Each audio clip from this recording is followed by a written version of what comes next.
And the PS show, the PBS show? It's just a BS show. That's a B. That's a B. It's like a D. What's up, everybody, and welcome to the No BS Real Estate Show, a podcast that gives you an inside look on how to make smart financial decisions while adding value to your life. I'm Matty Miller with ERA Real Estate alongside my co-host and real estate investor extraordinaire, Ryan Robbins.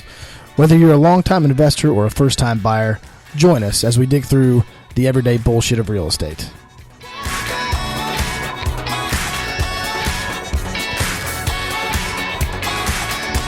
Bringing us in. Welcome to the BS show. Actually, the No BS Real Estate Podcast. The No BS Pod, the NoBSPod.com, and I am Matty Miller. I don't know if I consider myself a host and then you're a host. I don't know who the host is really. I think I lead us in, so I'll take the host and we'll. I think it's pretty clear you're the host here, Matt. Is that what's happening? Okay.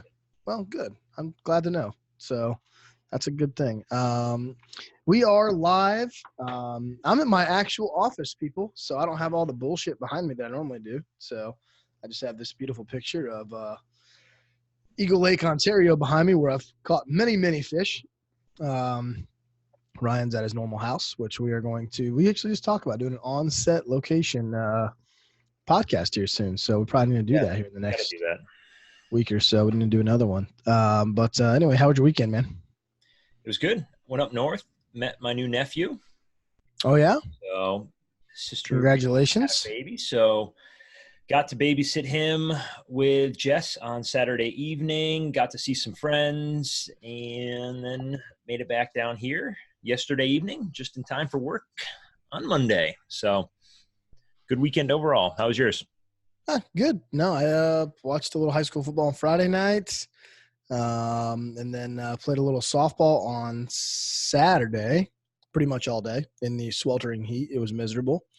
And then Sunday I had to help my mom move some furniture because she was getting new carpet and put in her house. Nice. So that was pretty much it. That was my weekend. You in a softball league or just playing on a whim? Used to play a lot of travel softball all over the Southeast at one point in my life. So play for a little money here and there. You know, if you win a tournament, you win 60, 70 bucks, you know, you win $400 or $500 as a team. It's basically gambling on yourself for the most part. Hey. So pretty much anything I do, whether it's golf, softball, it typically involves gambling on myself. Yeah. Yes. So any kind of athletic I'm willing to bet people on, unless they're a professional athlete, probably will not bet against those people. But most normal people, I will. Yes. Got that confidence where you feel like you can do pretty much anything average, you know, at worst. Average at worst. I can do athletically outside of shooting a basketball. I can do probably things better than most people. I can compete enough to where it's worth it. Especially in the older sports like golf and softball. I'm not going to bet you in a sprint because I know I'm not going to win. So if you want to run faster than me in a straight line, congratulations. Cool. Yeah. Congratulations. If you want to take a game of skill, darts, pool, not so much. There's too many guys that are good pool sharks. But anyway, already on a rabbit hole about gambling on sports so far. So, which is a great weekend coming up because this is college football start. I will be attached to the TV. So if anybody has any deals they want me to review over the weekend, please refrain until Tuesday, as I will be out of commission watching college football all weekend on my couch. So plus they're gambling deals to review. Let's start gambling deals. If you want to know who to take on the over-under in the Central Michigan and Buffalo game, let me know. I don't know if they play, so don't nudge anyway. But I'll be betting on lots of college football games. Not lots of money, but anyway. So what are we talking about today? We'll follow up next week. Show. Actually, how good your skills actually are here. Yeah, no, I may lose a lot of money by the end of the week, but that's fine. It's all fun and games. Talking about the reality of tenant turnover. Oh, So this is something you've probably dealt with for a long time. And with my new role here, I'm just getting a tip of the iceberg taste All right. of, I'm sure, of what's to come. This is going to be a while, so I'm going to go ahead and put the feet up over here. And we're just going to lock in for this. Kidding. But, yeah, this is man, I don't even know where to begin. So what is you said you had a story about what recently happened, so I'm and it's, I guess it's more so, as you know, I've flipped houses for years. I'm used to walking into properties and being, what would shock most people doesn't shock me at this point because I've just seen pretty much everything. And I haven't seen a house that's like kind of knocked me on my ass in a bit. And I saw one last week that literally made my, stomach go into my throat. Do you have any pictures? I've got some photos. Yeah. You should send them to me right now, and I'll share them. I don't know if they're. I'd have to screenshot videos. It's more of a video, but That's basically okay. The short and sweet of it, Just describe it to me. Unfortunately, it was a tenant that stopped paying rent, so they had to get evicted. Sure, those are always the worst, by the way. Anytime I will say this as a property manager and landlord, if you force a tenant to move, whether it be by eviction, whether it be by non-renewing them, whether it be by, just asking them to leave, a cash for keys situation. If you ask them to leave, typically they will resent you as the landlord, and they're not going to go the extra mile to get their deposit back. So whether it's an eviction or asking them to leave or a non-renewal or ending their lease early or selling it, whatever the situation may be, expect to get it back really shitty. And that's what I try to explain to people they don't understand. Like, you're going to ask them to leave. Like, don't be mean to them because they don't give a shit about their deposit or you. Well, and unfortunately, these people had an inspection just a year ago. The house was fine. They've been multi-year tenants without any issues. And then kind of out of nowhere, just happened. Thing kind of reared its head. And again, not only did they have to get evicted, but they left pretty much everything behind. It was an eviction that I'm sure they fought the cops. Here we go with Ava, just wrecking everything. Hitting the damn screen and all that fun stuff. So I'm sure they were kind of thrown out on the spot because the house was basically almost a hoarding situation. Oh, lovely. So you walk inside, you've got 3 sets of washers and dryers with, enough clothes and other stuff around that you couldn't even use the washers and dryers if you wanted to. Piled on top, piled around. You proceed down the disgusting hallway. The first bedroom off to your right is a kid's bedroom, bunk beds. Unfortunately, kind of the sheets were torn apart. There was still backpacks with school supplies in them, and the floors covered in dog shit. And it's solid. And it's one of those that this dog shit hadn't been there for a day or a week. The kids are literally sleeping in a room with dog shit. Is what it boils down to. And as you proceed down the halls that I'm sure you've seen them before where the dogs have run up and down and rub in the hallways enough times, it just leaves streaks, eventually. Mm-hmm. The bathtub's got about 1.5 feet or 2 feet worth of where you can stand. The back half of it is just loaded with kitchen dishes. The bathtub had dishes in it? The back half of the tub has got dishes with just enough room on the shelf for a couple cans of Budweiser. Like the old shower beer. Yeah, good old shower beer. Okay. So one of the rooms, you couldn't even open the door. It was just that loaded with stuff. So you were able to just crack it open, peek your head in just to realize that was as far as you were getting into there. It was just a rough situation. All of the air vents had been covered over. Why would you cover the air vents? That doesn't make sense. No idea. Doors were chewed up, baseboards chewed up, carpets are destroyed. So here's the question. And the kitchen's got holes in it. I mean, it's just the door is literally off the refrigerator, leaning back against the refrigerator. So, All right. So for our listeners out there, let me ask you a question. I have two questions. Number one, was this house owned by an individual investor or what we would call an institutional investor? truthfully, I don't know how many he owns, and that's essentially what you're getting at. And either, you know, Is it a dude that owns 20 properties, or is it a company that owns 500? Yeah. Yeah. I'm assuming it's a guy that owns a handful. Probably, yeah, and it's probably more like 5 to 10. Okay. Gotcha. So, and the purpose of me going out there was to do a punch list. So, yeah. And again, so for those of you wondering what a punch list is, rip out everything. Yeah.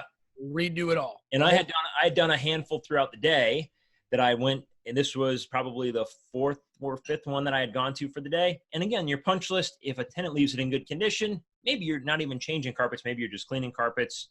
Yeah. Touching up paint, doing maybe you're cleaning cleaning carpets, hiring a painter, replacing a baseboard, changing out a couple fans that are old, a couple fixtures here and there, yada yada yada. Yep.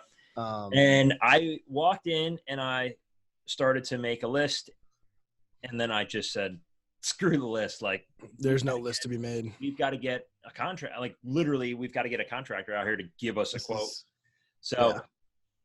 The first quote, now I'm sure we'll get some other ones, but the first quote I got for a trash out, now it doesn't include the garage that was loaded floor to ceiling, front to back. I'm going to guess that trash out was somewhere around $7,000. Oh, wow. You're going to be excited to hear it was only $3,000. All right. Hey. Only $3,000. How big was that? How big was the house? 1,000 square foot or something like that? Yeah, it's probably 1,000 square foot. It's a small all right.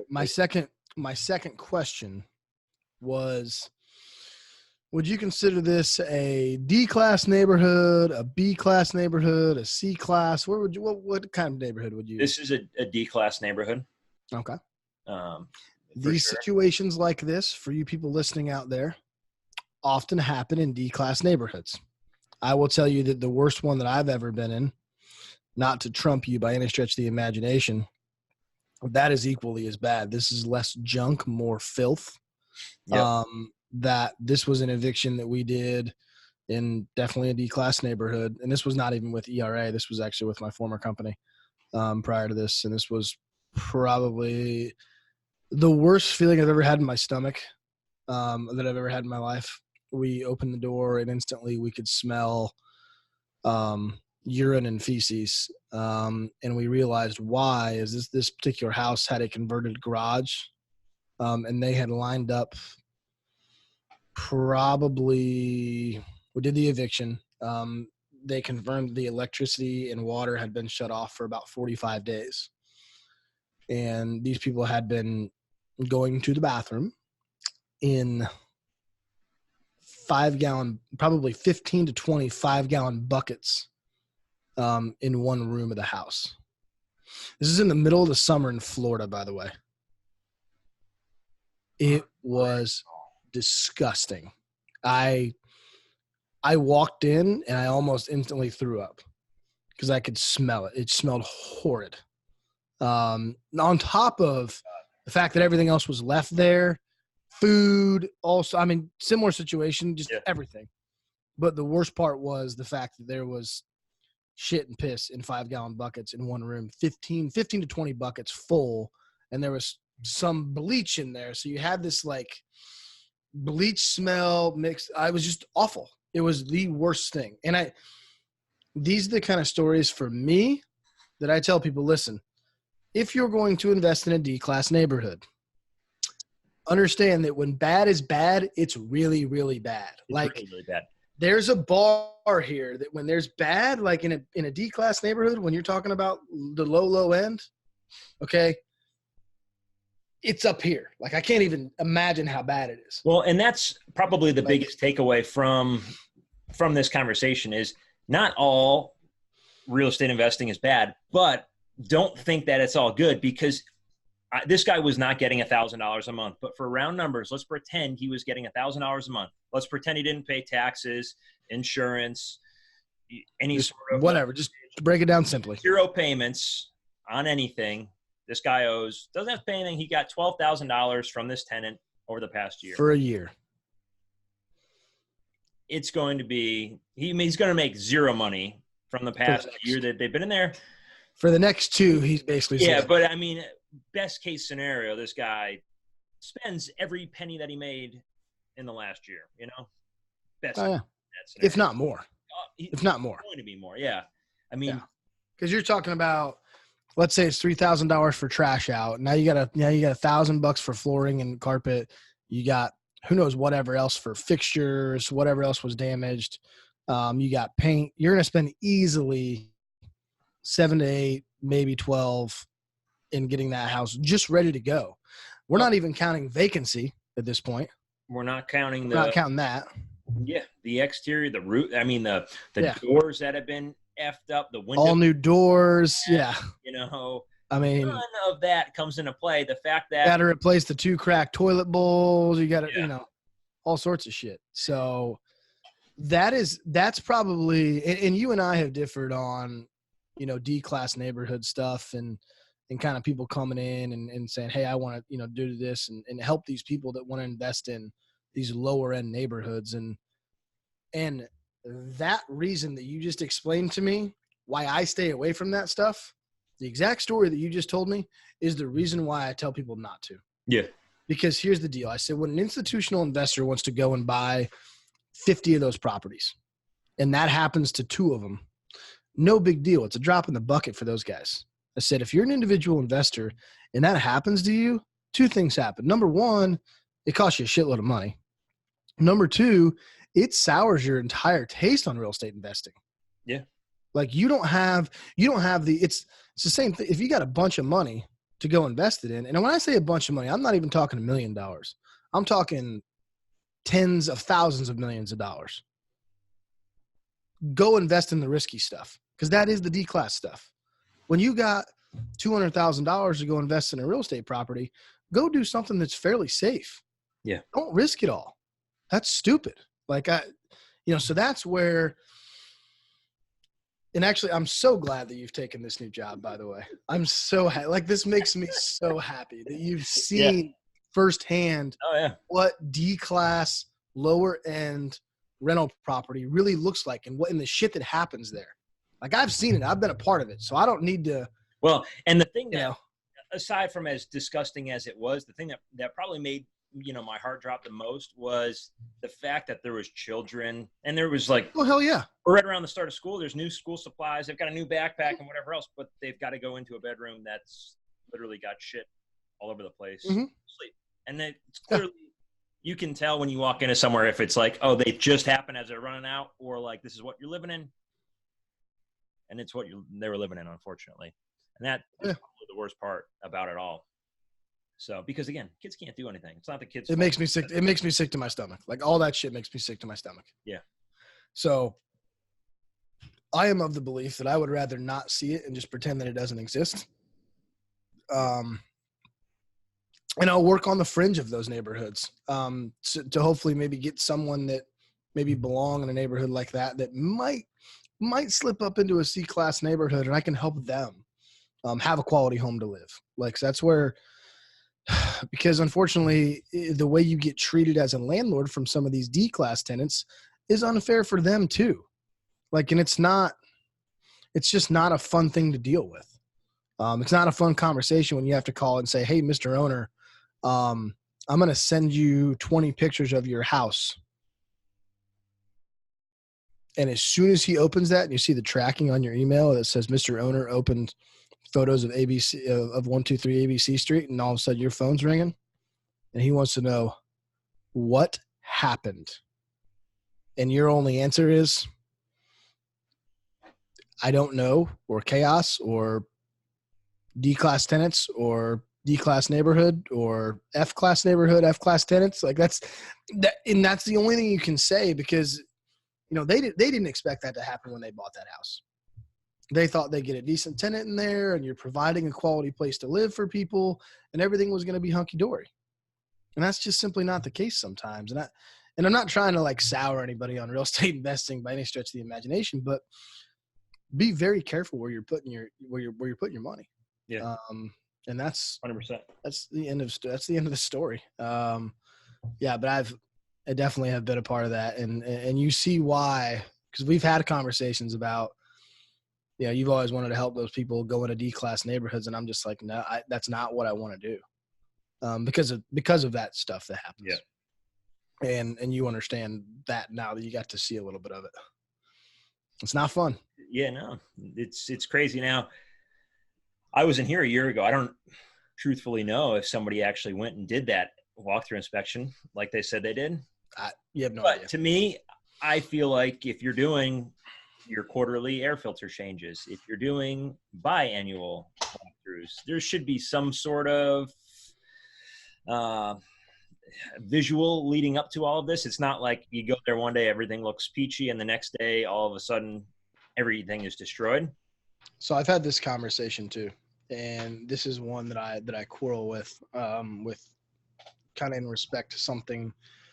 All right, so what happens if you do your quarterly inspection or your biannual inspection or whatever it is, and you show up and the house is completely trashed? Here's the dilemma. Do we try to get them out now after 6 months? Or do we just let it, the house is already destroyed, right? Or do we just let them stay there as long as they want to stay there and have them pay rent? I'm not really going to fix anything. I said, because at the end of the day, you're still going to have to spend the money to rehab the property when they're at anyway. So do you get them out now and accelerate the time? Or do you just let them stay, beat the shit out of the property, fix it up when they leave on their own, or finally they don't pay rent and you evict them, one of the two, and just fix it up when they leave? Like, so even if you do your inspection, do you go back to your owner and say, Mr. Owner, I want to evict them right now because they're disgusting? And the answer to that, I think it's I don't know. I think it's circumstantial. Yeah, because here's the thing is, yeah, I can go ahead and evict that person. I can get them out of the property, and I can get somebody new in there. But I can't promise that they may not do the same thing, because that property is in a D-class neighborhood, which you're going to get a lower end tenant that probably doesn't care as much about the house as you do, as most tenants don't, by the way. But the same thing could happen. What happens if in 6 months we get that tenant out, and then in 6 months again, the same thing happens? Then we just accelerated the amount of money you had to spend, and you had to rehab it twice versus leaving that shitty, disgusting tenant in there for 2 years.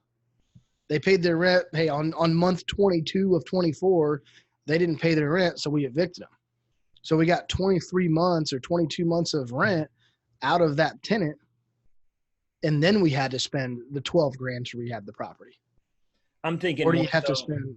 I'm thinking, more so from the fact of, all right, maybe month 6 you walk in there and you notice the house is starting to turn, because it's probably not going to be a complete dump at this point. This house certainly wasn't like this 6 months or a year ago. At least I would hope not.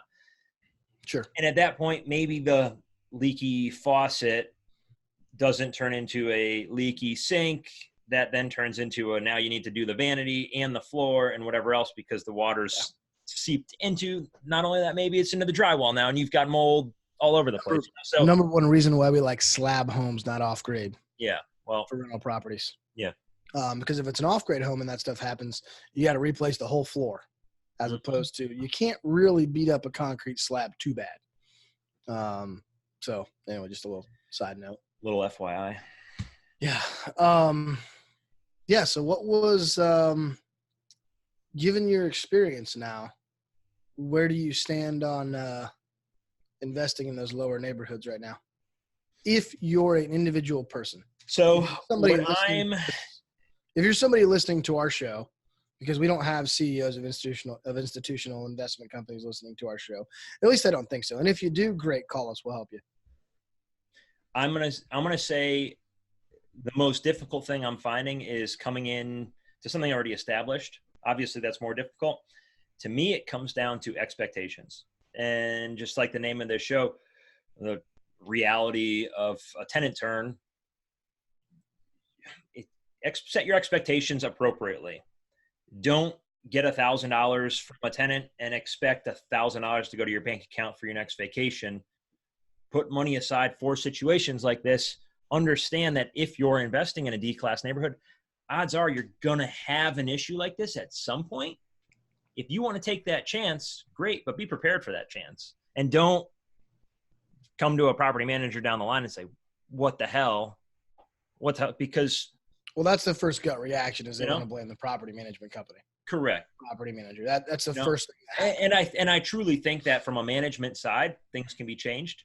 I know that because, again, I'm linking up with a company. This is largely from a portfolio that was, well, this entire portfolio was owned prior to their purchase. So trying to change things that are already been in the works for years, trying to change owners' minds that have been with this management company and been managed by this company. Set in a certain way. Exactly. For years to come in and say, well, look, you should do this and you should do that. And they say, I don't want to do that. Well, then, that's the hardest part is just setting expectations and or trying to implement new expectations, trying to, I guess it comes out and trying to teach an old dog new tricks that doesn't want to do the trick. Yeah. And that's partly where you quarrel with, I don't know, apparently quarrel. I've used that word twice already today. Apparently that's my word of the day calendar. I don't have a word of the day calendar, by the way, people. So just FYI. But I think one thing that kind of kills me is that, that'll happen. And then Mr. Owner wants to go back and put in, there's two ways you can go is number one, you can go back into that property, spend a bunch of money and make it nicer than it was. And the thought process behind that is, hey, nice properties attract nice tenants. Is that true? My answer to that is yes. Okay. My crappy properties typically attract crappy tenants. Okay. Because if I have a really nice property, I just signed up a new property over here on the south side, $1,500 property, vinyl plank flooring throughout, was just flipped probably 3 years ago. The owner bought it. She wants to rent it. She's moving out. Okay. I've probably gotten 30 people that have inquired about this thing. And I have one lady who's like, I want this house badly. She's like, sent her pay stubs into me, makes a bunch of money, has a little bit shoddy credit because she went through a situation, but seems like a very nice lady. And she is begging me, like, I will treat this thing the best. This is what we need. Our other house is being sold by our landlord. We've been there for 5 years, blah, blah, blah, blah, blah. And I'm like, all right, well, let's see if we can work it out. So, but in the meantime, I've had to turn away 20 other people in the last week. I mean, the truth is, it's a nice property. It's in an okay neighborhood. It's a C-class neighborhood for sure. But it's a nice property. It's got nice features on the interior of the property. And if you have, conversely, I have something that's not so nice for $1,000 right now that I can't get anybody to even call me about. Yeah. And what's going to end up is I'm going to have a tenant in there that's, it was the last thing available. And I lost out on the other 3 deals because the landlord told me no, because I have bad credit and I was late to the show and I didn't have my shit organized. So they went with somebody else. So now I have somebody else's or 3 other people's worst tenant that applied for the property. And it's the only person that applied for mine. What do you think's going to happen? What's going to be the outcome of that situation? Because it's pretty damn simple. It's probably not going to be great. Yeah. And in that situation, and I'm just kidding. I don't actually have a property like that right now. I just fired a landlord after we did an eviction. So I just said, listen, either you're going to spend the $20,000 that it needs to do to update this property completely, or I'm not managing it. Yeah. I haven't heard back yet, by the way. And I bring that back to expectations. If he knew from the start that the second the house looked like that was going to be what you expected him to do. Yeah.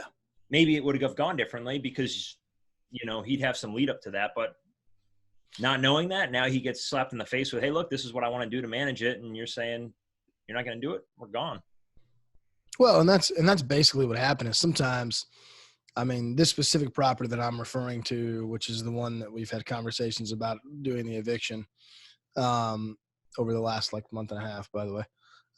But anyway, in more of the story, they lost the tenant because they wouldn't fix anything. I placed another tenant because it was the only one that would go in there. All right. And 6 months later, we had to do the eviction. She didn't pay. So they're $3,000 in the hole. Had to pay for the eviction. There's another $700. So we're $3,700 in the hole. Okay. We got $1,200 back from the deposit. All right. Whatever. So now we're $2,200 or something like that. And now I'm saying, listen, I'm not putting anybody in there because the exact same thing's going to happen. I can't find somebody that's going to pay their rent every month and take care of the place like you want me to. It's not possible for me to do that. I said, so what I'm going to tell you is that you either need to do this, fix this property up like it needs to be, make it a better quality property, and you will find a better quality tenant and your investment will perform better. But they're going to have to pay probably $15,000. The kitchen cabinets are 45 years old. Okay. The bathrooms haven't been redone since 1978. Okay. The carpet's 10 years old. Like, it is a bad property, but it's going to attract bad tenants. And I've told them, listen, you can either do this or not. It's up to you. I said, this is not my investment. I'm going to tell you how to make it perform because this is what I do for a living.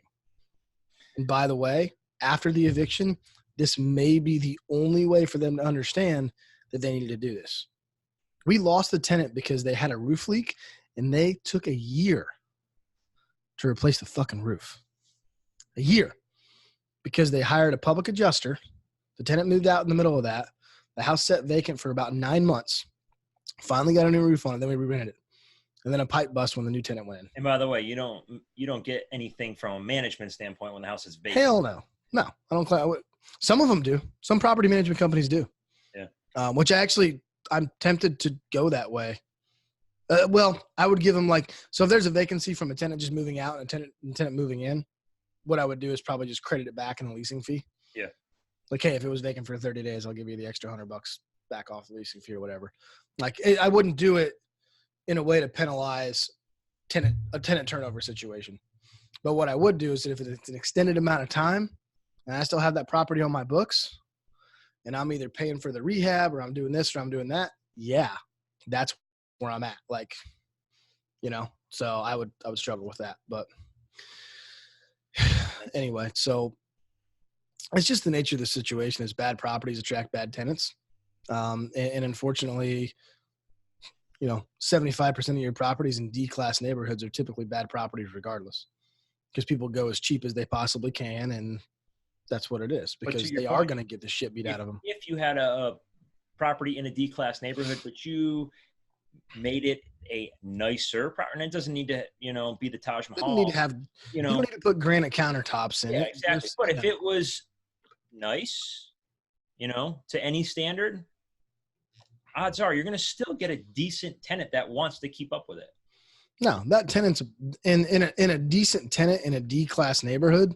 Temper your expectations. Yeah, you've got people in every demographic and every social standing that are super clean, and you've got everything that's super. You've got billionaires that are probably that are disgusting. Yeah, live like slobs. Yeah, and you have people that at a house I rented. Homeless people that probably have the most spotless tent you've ever seen. So. I had a property that I was managing. It was about a $2,000 a month property. People were super nice. They probably made, between the two of them, probably $150,000 a year. But they were horrendous housekeepers. They were disgusting people. So I also have a lady who's been in the same property that pays $725 a month. She's been in there for 12 years or something like that, even before I was there. 12 years, place is spotless. So again, to your point, it can happen all the time. Yeah. But at the same time, nothing to do with income, class. No, cleanliness. Cleanliness. Yes, it does. I will say that there's probably a sliding scale because your D-class tenant, there are exceptions to every. There is going to be more on the lower end first, and that just comes down to, again, your CEO of a company is not living that type of lifestyle because there's things that come with because he's not just trying to jobs and survive. education and so on and so forth. Yeah. Because he's not just trying to survive. And that's the one thing when you're in a D-class neighborhood and you have an investment property, you have to understand some of these tenants, they're literally just trying to survive. I mean, they're all living paycheck to paycheck. They're trying to keep their kids out of jail. They're trying to make sure their kids graduate high school at the very minimum. Or kids graduating high school in areas like that is a huge freaking deal. Yeah. Just to get out of some of those neighborhoods and move on, or God forbid, go to college. I mean, that's a huge thing for some of those kids. And like I said, I've been in those neighborhoods. I coached high school football in a neighborhood like that, where getting to college was a huge freaking deal for a lot of these kids and parents. And it was Their ticket graduating high school was the pinnacle of their life. Like, that was anything past that. Typically, the rule was, this is the highest point of your life, other than maybe having a kid. But graduating high school was there, and having your kid was the next best day. And it was never about going to college and graduating college and getting a new job and working your way up in the company. That was never a thing that was talked about. People think that, I'm very fortunate, obviously, in the life that I've lived, but at the same time, I understand what people go through every day because I've seen it firsthand in some of those neighborhoods, and I've had kids and families and parents that I've helped out and seen it. So it is what it is. You've personally had a hand in some of that too. No, absolutely. Aside from the coaching aspects of it. Yeah. No, I've had kids sleep on my couch in my own house. So, because they didn't have anywhere else to go. So I've been down that road. I've seen it. It's not fun to deal with, and it's horrible for a kid that's 16 years old to tell you that, coach, I ain't got no place to go. And your only answer is, well, looks like we're going to my house. You're sleeping on the couch tonight. I had a kid live at my house for 3 weeks. So dad didn't have electricity on at the house. He's a long haul truck driver. When he left his 2 kids there without electricity or running water. So scary reality. Yeah. People have no idea what those people go through. And that's in a D-class neighborhood. Yeah. So, and the house they lived in wasn't nice. It was very scary, actually. So, again, to my point, I've been there. I've done that. I've dealt with shit like that. I think it gives you perspective, for sure, on your life, and on other people's lives too, and understanding that there are good people in those neighborhoods. It's just a matter of, again, to my point, they're trying to survive sometimes. So they don't necessarily give a shit about the landlord's, what he's going to have to do when he gets the property back. They were just trying to survive. Yeah. And they're on to the next place. It's not their fault. I mean, it is, but it isn't. They don't know any better. They don't. It's just the life they have to live to keep waking up every day. I think some of it comes down to the fact that they feel, and I don't want to say taken advantage of, but look, if I'm already struggling and I know that I've asked the landlord to change the, fan hasn't been spinning for 3 months and he takes no care about it, or he's not fixing the leaky sink, at what point are you like, look, I'm already struggling. I don't care about him. Like, you're not going to care about your property that I'm paying you to live in. It's a direct reflection of what you think about me. Mm-hmm. And now I'm just going to say, screw it altogether. And I'm going to stop calling about, what everything else, this, that, and the other. And now I'm going to stop paying. And then it's just, to me, it's a snowball effect. And I'm going to go on to the next place. And maybe the landlord takes care of the next place. And maybe I stay there for 7 years. Yeah. I don't know. Maybe I do. Maybe I don't. And that's one of those things when you're working in C and B class neighborhoods. I think the one thing that I've found doing the quarterly inspections like I do on decent properties, and I'll tell you, even on some of the lower end ones that I have, those low C class neighborhoods, I think doing the quarterly inspections, and what I tell landlords is, when I tell my owners and I say, listen, I had a new owner that's new to me call me and say, hey, when we've had 3 work orders in the first 2 months of living there, it's costing me $700 or something like that. And I said, all right, Mr. Owner, I said, here's the deal. And here's what I'm going to tell you. I said, everyone has to work together. And these particular owners bought this house, did not do an inspection on it. And they basically had some things that didn't come up on an inspection because they didn't have one, come back to bite them in the ass. And it's not their fault. It's not whatever, but they were complaining to me that, hey, well, these tenants, are they taking care of the place? The tenant should be responsible for that. And I'm like, here's the deal. I said, I'm going to take the tenant's word for it that everything's handled and that things just need to be fixed. I said, if we get to a situation, hi, Ava, if we get to a situation in 6 months where they're still having 2 work orders a month, then we may need to have a conversation. Okay. But for right now, I'm going to give the benefit of the doubt to the tenant and say that, hey, we're going to fix everything on that property that we need to, because that shows good faith to them. Yeah.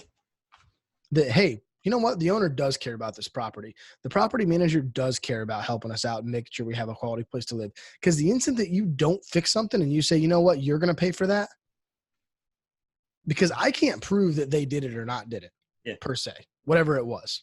Okay, cabinet door fell off. I don't know if the cabinet door is loose or not. So I don't go through and literally check every screw at every cabinet when I go through for an inspection. That's neither is a home inspector, by the way. Yeah. Okay, so they're not going to doing that. They're checking systems, ACs, water heaters, yada, yada, yada. So the instant that you refuse to repair something, or you just like forget about it, or you just ignore it, whatever you choose to do as an owner, that tenant's going to remember that. And now all of a sudden you've created a combative relationship with the tenant and the landlord, and the property manager's in the middle. That makes our jobs way, way, way more difficult. Okay. Versus, hey, Mr. Owner, you need to fix this. He says no, fine. The second time he says no, we got 2 strikes now. Okay. Because it's going to end up bad. It's going to end up bad at that point. And that's what people don't understand. It's like, treat them with respect. Give them the benefit of the doubt. I said, the instant, if they don't pay rent, you know what? That's 1 strike against them. Because for me, everything's 3 strikes and you're out. You don't pay rent, you lie to me, that's 2. You tell me you're going to pay rent and you don't, that's 3. Boom, you're done. Okay? We may have touched on this briefly in the past, and I know we gotta roll here in a second, but we do. I still wish there was some sort of way that as a management company that we could say, hey, look, these are going to be your expected vacancy, your expected maintenance, your expected capital expenditures. I'm going to hold those in a separate account. And as items come up, we're going to then pay for them, not only keeping your property up, but keeping the tenant happy. And I know from a legal in money investment standpoint, you can't be a financial advisor, as a property manager and so on and so forth. You need special licensing to delegate people's money accordingly. But I still think that would be kind of the win-win for all. So yeah, and we get to points with certain owners that I tell them, hey, this property's got a lot of stuff to do, stuff that's going to happen on it here in the future. So do you mind putting some money into do you mind putting some money in, or keeping some money on account just to make sure that, hey, when something does come up, because I promise you something will come up, do you mind keeping some money on account? And a lot of them, honestly, when you ask them, they're pretty okay with doing stuff like that. And if they understand, but again, that's all about setting the expectation for the owner. Yeah. If you don't set the expectation for the owner, then what do you think they're going to expect? Well, and that comes right from the start, in my opinion. Yeah, you have to do it early on. Yep. You have to nip it in the butt, so to speak. So anyway, that's pretty much all I have right now. But I do got to get running. I got to jump on a call here shortly. And by shortly, I mean in a minute and a half, or else some people are going to get very upset with me. And then I'm probably going to lose my job. So that may be a little extreme. But anyway, appreciate you guys joining us. You, sir, have a great week. You do the same. Thank you. Get a Bullshit Friday in one of these days. Maybe our next on-site somewhere is just a Bullshit Friday one. I'm good this Friday. I got a closing at 9 a.m. and then after that, I'm good. Maybe we'll do it on the golf course. Actually, I don't know if that's possible. I've got a couple coming in from out of town, from California. You son of a bitch. But we'll figure it out. So, all right, we'll go sell them a damn house, would you? Hey, spin this outro. All right, man. See you, buddy. DJ Maddie. DJ Maddie. See you, dude. Thanks for listening to our podcast. If you enjoyed this episode, there's a few things I'd like you to do. Subscribe, leave a review, and head over to nobsrealestatepodcast.com, where you can connect with Matt and I on all of the platforms we're on. Also, if you could do us a favor, leave a message letting us know what you enjoyed about the episode and what you'd like to hear about going forward.